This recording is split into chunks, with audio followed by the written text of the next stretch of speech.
Y hoy quiero compartir con ustedes un mensaje que se llama Estableciendo su reino. Diga conmigo, estableciendo su reino. ¿Y a cuánto les gusta ser confrontados por el Señor? Porque cuando usted y yo somos confrontados delante de Dios, nosotros somos retados a un cambio. Y cuando el Señor nos mueve a ese cambio, nos incomoda. Él no nos va a hacer cambiar así un pasito pequeño. Cuando Dios nos llama a hacer un cambio, cuando Dios nos llama a confrontarnos, es porque es necesario que haya algo diferente en mí para que Dios pueda cumplir su propósito. Y en esta tarde te quiero decir algo, y es que Dios quiere cumplir su propósito en ti. Independientemente de la circunstancia en que estés, Dios va a cumplir su propósito en ti. Amén. Y dice en 2 Corintios 5:17. De modo que si alguno está en Cristo, nueva criatura es. Dice, las cosas viejas pasaron, he aquí, todas son hechas. Ok, cuando yo conozco al Señor, cuando yo llego delante de Dios, empezamos en un proceso de transición. Empezamos de todo lo viejo a lo nuevo. Empezamos a cambiar las malas costumbres por buenas costumbres. Amén. Empezamos a dejar el pecado y empezamos a vivir en santidad.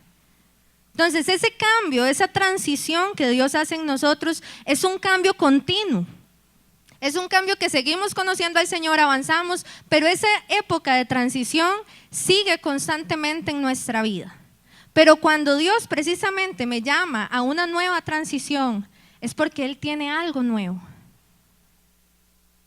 Y yo no sé si usted se incomoda en esta tarde por saber qué nuevo tiene el Señor para usted. Cuando nosotros conocemos al Señor no nos podemos conformar con lo que Él ha hecho hasta este momento. Porque han sido cosas muy bonitas y tal vez usted viene hoy y dice, yo no sé de qué me está hablando, en mí no ha hecho nada. Pero yo le aseguro que a partir de hoy el Señor va a hacer algo poderoso en su vida. Y si usted ha pasado por un momento de estancamiento, si usted ha pasado por un momento de frustración, hoy Dios va a levantar y va a resucitar en su vida lo que tenga que resucitar. Amén. Dice en 1 Corintios 6:19, ¿no se dan cuenta de que su cuerpo es templo del Espíritu Santo, quien vive en ustedes y les fue dado por Dios? Mi templo para el Señor es mi vida. Y hace un tiempo, hace poco de hecho, enseñábamos para un encuentro que antes en los tiempos, ¿verdad?, de Abraham, cuando ellos entregaban un altar al Señor, era un altar visible, ¿verdad? O sea, ¿qué entregaban ellos en el altar a Dios? ¿Qué entregaban? A ver, dígame. Eran sacrificios, ¿pero qué eran? Vacas, ¿verdad? Ahí las mejores vacas, los mejores becerros. Era algo que yo podía ver, era algo que la gente podía ver qué altar se estaba entregando. Pero ahora mi altar es mi corazón delante de Dios. Y ese altar que es mi corazón, solo lo ve el Señor. Porque yo no puedo ver cómo están sus corazones. Yo nada más puedo orar, ¿verdad?, para todos tener un corazón humilde y sencillo delante de Dios. Y en ese tiempo, cuando se entregaban esos sacrificios, esos holocaustos delante de Dios, todo el mundo lo podía ver, todo el mundo sabía si era bonito, si era feo, si estaba sucio, si estaba limpio. Pero hoy yo te pregunto, si tu altar estuviera visible, ¿cómo se vería ese altar? ¿Cómo se vería ese altar que estás levantando delante de Dios? ¿Sería un altar agradable? ¿Sería un altar que a uno le gusta ver ese altar? ¿O más bien daría vergüenza de cómo se ve? Hoy el Señor nos llama a reconstruir el templo, y el templo es nuestra vida. Amén. Quiero hoy hablarles de una historia que está en el libro de Ageo, y quiero ubicarlos un poco en el contexto de ese momento de la historia. Tiempo atrás, ¿verdad? Ustedes lo pueden leer en Esdras, en el capítulo 5. Dios llama al pueblo y habla a través de sus profetas que reconstruyan el templo. Y ellos obedecen la voz de Dios, empiezan a reconstruir el templo, pero empiezan a suceder ciertas cosas que hacen que esa construcción se detenga. Y esa construcción y el pueblo cae en manos de Nabucodonosor. Entonces en ese momento se detiene todo y lo que Dios había dicho al pueblo que tenían que hacer se detuvo. Entonces en el libro de Ageo nuevamente Dios vuelve a hablar a través de sus profetas, en este caso a través de Ageo, ¿verdad? Y le vuelve a decir que es tiempo de reconstruir ese templo, de reconstruir ese altar. Y quiero que leamos Ageo capítulo 1, del 1 al 12, y vamos a ir entendiendo poco a poco qué es lo que pasa con este pueblo, que hay algo especial, y es que tanto el profeta como a los que Dios escoge para hablarle y al pueblo, todos deciden obedecer. Y en esta tarde yo creo que somos un pueblo obediente, amén, y vamos a saber escuchar la voz de Dios y vamos a hacer lo que Dios nos está llamando a hacer. Vamos a leer Ageo capítulo 1, versículo 1, dice: en el año segundo del rey Darío, en el mes sexto, en el primer día del mes, vino palabra de Jehová por medio del profeta Ageo a Zorobabel, hijo de Salatiel, gobernador de Judá. Así ha hablado Jehová de los ejércitos diciendo: este pueblo dice, no ha llegado aún el tiempo de que la casa de Jehová sea reedificada. Entonces vino palabra de Jehová por medio del profeta Ageo diciendo: es para vosotros tiempo, para vosotros de habitar en vuestras casas artesonadas, y esta casa está desierta. Ok, vean, Dios estaba diciéndole al pueblo: ¿ustedes creen que no es tiempo ya de restaurar este lugar? Ustedes están bien, ustedes viven bien, en sus casas bien, las cuidan, su exterior está cuidado, pero mi casa... Y ahí dice, mi casa está desierta, o sea, la casa de Dios en ese momento estaba desierta. Ustedes cuidan su exterior y mi casa está desolada, mi casa está descuidada. En este tiempo nosotros estamos viviendo tiempos, ¿verdad? Desde hace varios años para acá, que muchas cosas se levantan en contra de los principios de Dios, ¿sí o no? Hay muchas cosas que se levantan a decir de que no importa lo que Dios piense de esto, no importa lo que Dios piense de aquello, porque estamos contentos con eso, es el pensamiento del mundo. En ese momento ellos se estaban preocupando nada más por lo que se veía, se estaban despreocupando de atender el templo donde habitaba la presencia de Dios, donde quería Dios que habitara su presencia. Entonces Dios les empieza a decir: ustedes creen que no es el tiempo si está pasando esto, esto y esto, y les empieza a decir todo lo que está pasando. Y cualquier semejanza a la realidad es pura coincidencia, porque precisamente cuando nosotros estamos lejos de Dios, esto es lo que pasa. Y le voy a decir, no precisamente por conocer al Señor significa que estemos cerca de Dios. Muchas veces conocemos al Señor, pero estamos lejos de su presencia. Y de eso no se trata.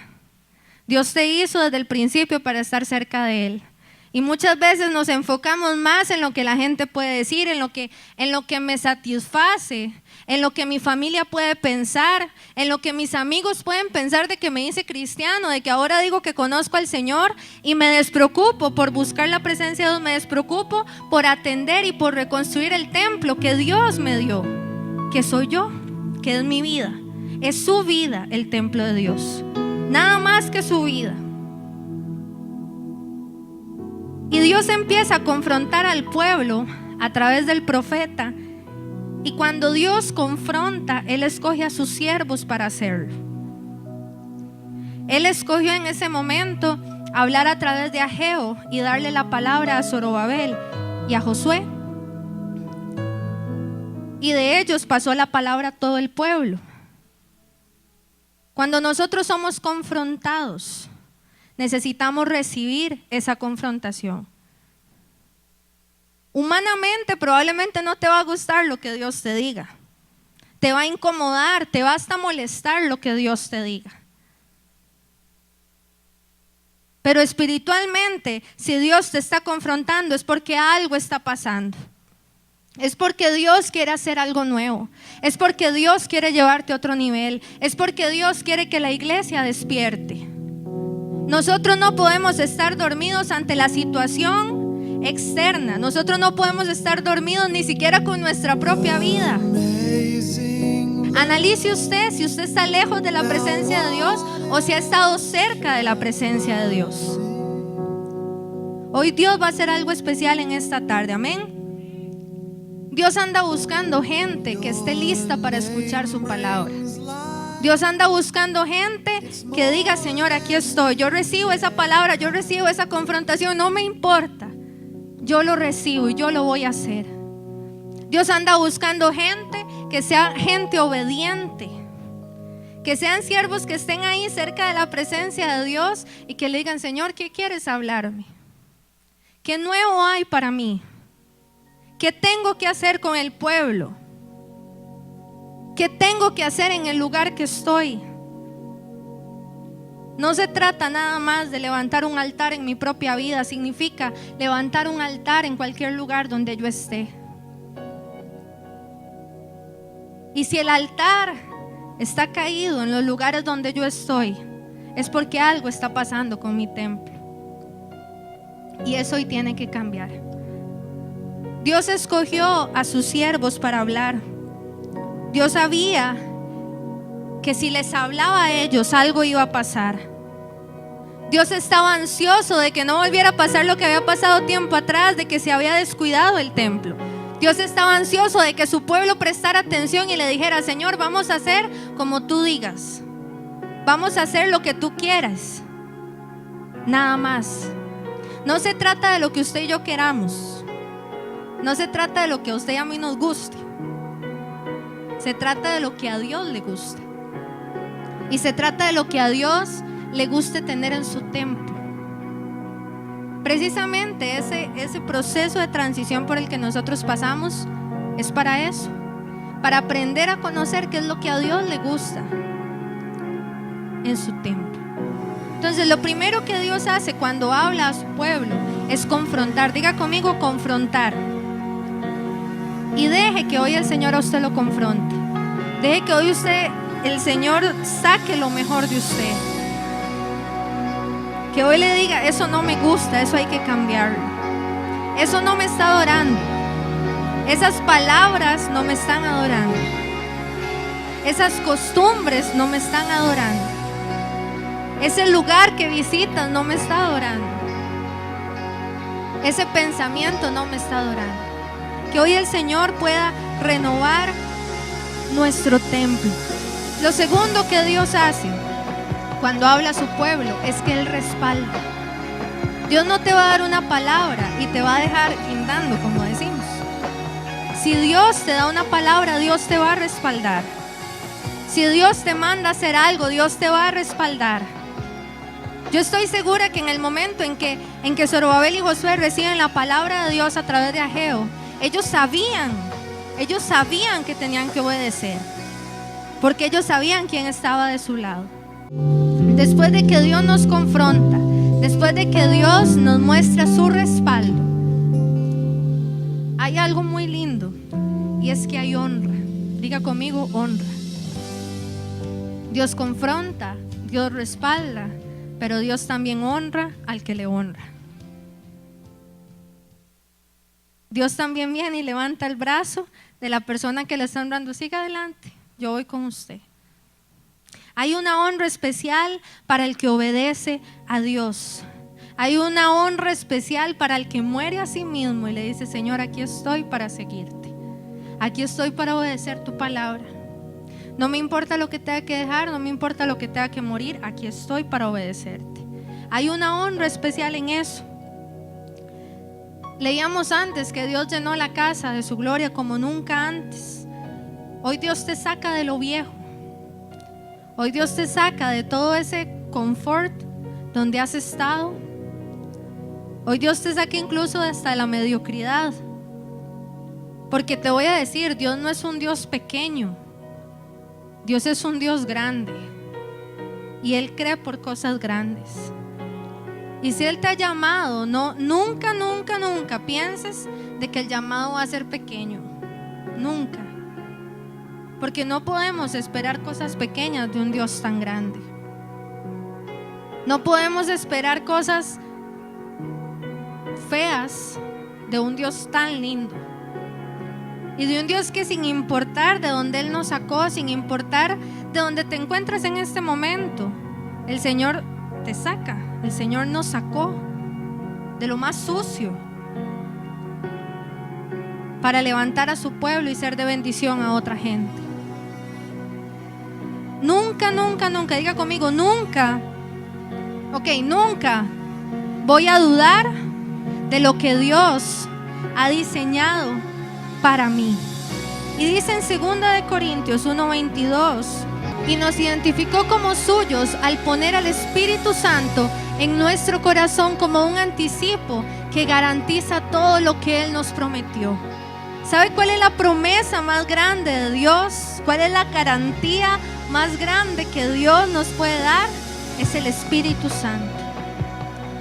Ese pueblo, cuando se enfrentó a lo que Dios los había llamado, que era reconstruir su templo por completo, que era volver a levantar como a Dios le gustaba, no como a ellos les gustaba, sino lo que Dios quería que ellos levantaran.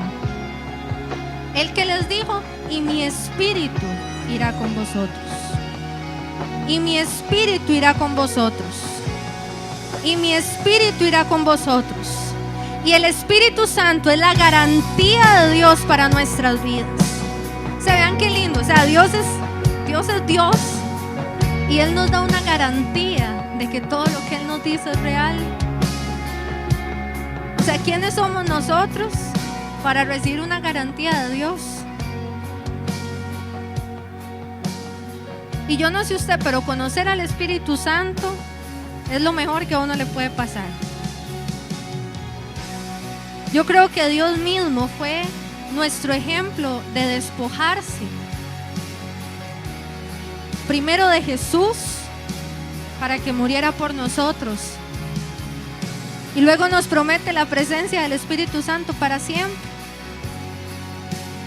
El pueblo sabía que lo que Dios les había hablado se iba a cumplir. ¿Por qué? Porque esa garantía de lo que nos habla la palabra era el Espíritu Santo de Dios, que iba a estar con ellos, que los iba a motivar, que les iba a enseñar lo que Dios quería que hicieran, que les iba a mostrar el camino por el que tenían que andar, que les iba a mostrar quiénes debían ser parte de eso, que les iba a mostrar y les iba a apoyar y los iba a motivar y les iba hasta a hacer porras cuando estuvieran cansados y cuando sintieran que ya no podían más. Ahí va a estar el Espíritu Santo. Y si has venido en esta tarde y decís: ya no puedo más, estoy cansado, he gastado todas mis fuerzas, hoy el Señor te recuerda esa garantía. El Espíritu Santo nunca te va a dejar. Nunca, nunca, nunca te va a dejar. Él da el esfuerzo al cansado. Me impacta mucho la palabra cuando dice que Él multiplica las fuerzas al que no tiene ninguno. ¿Cómo usted explica humanamente que algo se multiplica cuando no hay nada? ¿Cómo usted dice: de 0 por 0 a 0? Y Dios dice en la palabra que Él multiplica las fuerzas al que no tiene ninguno. O sea, Él de la nada hace todo. Cuando nosotros creemos humanamente que no podemos más, que lo hemos dado todo, Dios te dice: no, todavía no has llegado, pero ni a la mitad de lo que yo he planeado para ti. No tenés fuerzas, vení y yo te fortalezco. Dios es un Dios fiel y hoy va a fortalecer al que está cansado. Si hoy decís: ya no puedo más, hoy el Señor va a motivarte nuevamente y vas a entender lo que Dios ha diseñado para ti. Dicen Ageo, ya para terminar, dicen Ageo 2, del 20 al 23. ¿Sabe? Porque a este pueblo Dios los honra literalmente. Y yo quiero que usted reciba una palabra, porque el tiempo ha llegado. Y muchas veces necesitamos que Dios nos hable, nos sacuda, para poder entender cuál es nuestro propósito. Muchas veces necesitamos de que Dios nos zarandee para entender y aceptar el propósito de Dios. Y vean lo que dice acá, Dice, vino por segunda vez palabra de Jehová a Geo a los 24 días del mismo mes diciendo: habla a Zorobabel, gobernador de Judá, diciendo: yo haré temblar los cielos y la tierra, y trastornaré el trono de los reinos, y destruiré la fuerza de los reinos de las naciones. Trastornaré los carros y los que en ellos suben, y vendrán abajo los caballos y sus jinetes, cada cual por la espada de su hermano. Y dice el 23: en aquel día, dice Jehová de los ejércitos, te tomaré, oh Zorobabel, hijo de Salatiel, siervo mío, dice Jehová, y te pondré como anillo de sellar, porque yo te escogí, dice Jehová de los ejércitos. Y vamos a leer el versículo 23 en la Nueva Traducción Viviente. Y yo quiero que usted pueda recibir esa palabra que viene de parte de Dios para usted. Dice: pero cuando esto suceda, dice el Señor de los ejércitos celestiales, te honraré. Diga conmigo: me honrará Zorobabel, hijo de Salatiel, mi siervo. Y ahí usted va a ir poniendo su nombre, porque hoy el Señor lo va a honrar. Dice: te haré como el anillo con mi sello oficial. ¿Y quién era el sello? ¿Quién era el sello? El Espíritu Santo. Y sigue diciendo: dice el Señor, porque te he escogido. Yo, el Señor de los ejércitos celestiales, ha hablado. Y cuando Dios habla, no hay nada más que decir. Y si el Señor hoy te dice: yo te he escogido, yo te pondré como anillo, hay algo importante, y es que tenés que saber que eres lo más valioso en las manos de Dios. Y Él es el más interesado en usar tu vida. Él es el más interesado en levantarte de donde estás y ponerte en lugares altos. Era necesario que el pueblo obedeciera. Era necesario que el pueblo despertara. Era necesario que el Señor llegara y les dijera: yo hoy despierto su espíritu, por favor esfuércense. Y hoy el Señor te dice: yo hoy despierto tu espíritu, yo hoy despierto tu corazón. Que hoy haya una conexión especial con el Espíritu de Dios. Y nuevamente el Señor te dice: yo te he escogido. Y es que tenemos que saber que todo esto es para bendecir a la gente. Amén. Todo lo que somos, todo lo que hacemos y a donde el Señor nos lleve es para bendecir a la gente. Y vamos a terminar leyendo Hechos, versículo 2 del 17 al 18, capítulo 2, perdón, del 17 al 18. Y dice: y en los postreros días, dice Dios, derramaré de mi espíritu sobre toda carne, y vuestros hijos y vuestras hijas profetizarán, vuestros jóvenes verán visiones, y vuestros ancianos soñarán sueños. Y dice: y de cierto, sobre mis siervos y sobre mis siervas en aquellos días derramaré de mi espíritu, y profetizarán.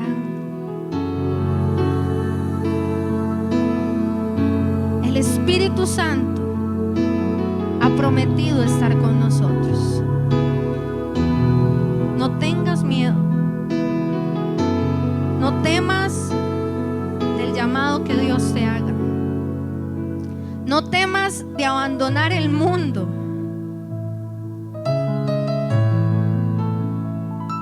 No temas escuchar lo que Dios quiere hablar a tu corazón. Yo quiero ser como ese pueblo que escuchó la voz de Dios, que estableció el reino de Dios donde ellos estaban, que era necesario reconstruir el templo para que la presencia de Dios volviera a habitar en ellos. Pues sí, es necesario que nuestro templo sea restaurado constantemente para que el Espíritu Santo pueda habitar en nosotros. Es necesario llegar delante de la presencia de Dios todos los días y decirle: Señor, aquí está mi vida. ¿Qué tengo que cambiar? ¿Qué tengo que hacer? Usted y yo no trabajamos, le voy a decir, por buscar la honra de Dios. Nunca trabajamos por eso. Lo hacemos por amor y porque estamos tan agradecidos. Pero Dios es un Dios tan lindo que después de confrontar, después de su respaldo, Él honra a su pueblo. Él honra a la iglesia que se levanta por la gente que no se puede levantar. Él honra a la iglesia que ora. Él honra a la gente que se despierta. Él honra a la iglesia que le dice: Señor, ¿qué quieres hablar? Y no estamos hablando de la misión. Estamos hablando de que usted y yo somos la iglesia de Cristo. Y que usted y yo tenemos un mismo propósito, y es llegar a ver a Jesús algún día cara a cara. Pero para eso tenemos que honrarlo aquí. Para eso tenemos que limpiar nuestro templo, reconstruir nuestro templo las veces que sean necesarias. O sea, no significa que hoy usted va a llegar delante de Dios y le va a decir: Señor, está bien, yo restauro mi templo. Y ya. Es algo constante. Es algo que nosotros vamos a tener que hacer hasta el día que lo veamos a Él. Qué alegría saludarte. Estoy muy alegre y muy feliz porque sé que te gustó este programa. Romanos 10:9 dice: si confesares con tu boca que Jesús es el Señor y creyeres en tu corazón que Dios lo levantó de entre los muertos, alcanzarás la salvación. Quiero que ores conmigo y recibas a Jesucristo como tu Señor y Salvador personal. Señor Jesús, hoy abro mi corazón. Yo creo en ti. Creo que tú derramaste tu sangre para limpiar cada uno de mis pecados. Hoy yo me arrepiento y dejo de practicarlos de una vez y por todas. Recibo la salvación. Gracias por escribir mi nombre en el libro de la vida. Amén y amén.